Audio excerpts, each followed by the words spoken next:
नमस्कार, स्वागत है आपका डिफेंस खबर चैनल में। और आज की डिफेंस अपडेट्स कुछ इस प्रकार हैं। भारतीय वायुसेना दिसंबर माह तक अस्त्र मिसाइलों को अपने बेड़े में करेगी शामिल। विदेश मंत्री एस जयशंकर ने अमेरिकी रक्षा मंत्री से मुलाकात की। खालिस्तानी आतंकवादियों को लंदन पुलिस ने रोका तथा भारतीय सेना चीफ जनरल मनोज पांडे 4 दिन की यात्रा के लिए तंजानिया पहुंचे। आइए अब इन डिफेंस अपडेट्स को समझते हैं विस्तार से। तो वर्ष 2022 में रक्षा मंत्रालय ने 2,971 करोड़ रुपए की लागत से भारतीय वायुसेना और नौसेना के लिए अस्त्र MK1 मिसाइलों की आपूर्ति के लिए BDL के साथ एक बड़ा एग्रीमेंट साइन किया था। और अब उन्हीं मिसाइलों की पूर्ति वायुसेना को की जा रही है। अस्त्र एक स्वदेशी रूप से बनाई गई बियॉन्ड विजुअल रेंज की हवा से हवा में मार करने वाली मिसाइल है। भारतीय वायुसेना ने अस्त्र मिसाइल के लिए BDL यानी भारत डायनेमिक्स लिमिटेड के साथ 2 कॉन्ट्रैक्ट साइन किए थे, जिसमें से अस्त्र मिसाइल की पहली खेप दिसंबर महीने तक वायुसेना में शामिल होने की पूरी संभावना है। वहीं चीन पाकिस्तान में अस्त्र मिसाइल का खौफ इतना ज़्यादा है कि इस मिसाइल का नाम सुनते ही चीनी वायुसेना के जनरलों के पैर कांपने लग जाते हैं, क्योंकि जब इस अस्त्र मिसाइल को भारत के खूंखार फाइटर जेट सुखोई 30 MKI तथा तेजस या MiG-29 से दागा जाता है तो ये मिसाइल 110 किलोमीटर के दायरे में करीबन 4.5 मैक की रफ्तार से दुश्मन पर इस तेजी से वार करती है कि दुश्मन को आंख झपकाने का भी समय नहीं देती है।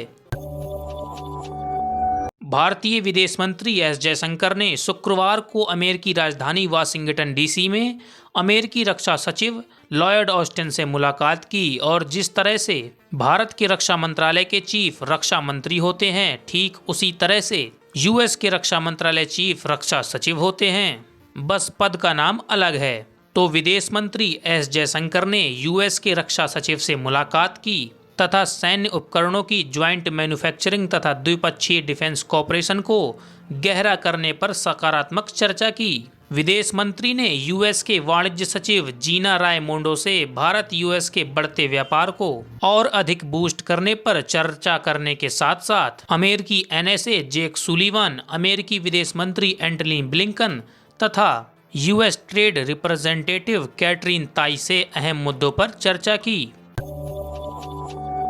लंदन में स्थित भारतीय दूतावास को एक बार फिर खालिस्तानी चरमपंथियों द्वारा घेरने का प्रयास किया गया, पर इस बार ब्रिटिश सुरक्षा बल पहले से ही इतने तैयार थे कि उन चरमपंथियों को भारतीय उच्चायोग में आने से पहले ही पूरी तरह से रोक दिया गया था। वहीं खालिस्तानी चरमपंथियों ने ये दावा किया है कि वो आतंकवादी हरदीप निज्जर के मारे जाने पर विरोध प्रदर्शन कर रहे थे।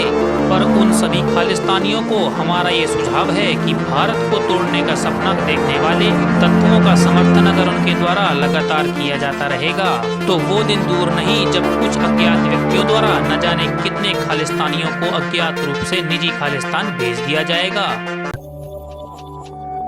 भारतीय army chief general Manoj Pande अभी 4 दिन की यात्रा के लिए तंजानिया पहुंच चुके हैं, जहां 2 से 5 अक्टूबर तक आधिकारिक तौर पर तंजानिया ऑफिशियल्स के साथ द्विपक्षीय बैठकें होंगी। वहीं आर्मी चीफ तंजानिया के राष्ट्रपति सामिया सुलुहू से मिलकर अफ्रीका कॉन्टिनेंट में चीन के बढ़ते प्रभाव को कम करने की रणनीति पर भी चर्चा करते हुए नजर आ सकते हैं। वहीं आर्मी चीफ ने तंजानिया पहुंचकर तंजानिया के दार ए सलाम राष्ट्रमंडल युद्ध स्मारक पर पुष्पांजलि अर्पित की और प्रथम विश्व युद्ध के दौरान अपने प्राणों की आहुति देने वाले भारतीय सैनिकों को श्रद्धांजलि दी। खैर, आपका आज के सभी मुद्दों पर क्या मानना है या कोई सवाल या सुझाव आपके मन में हो तो कमेंट के माध्यम से आप हम तक अपनी बात पहुंचा सकते हैं। आज के लिए इतना ही। जय हिंद, वंदे मातरम।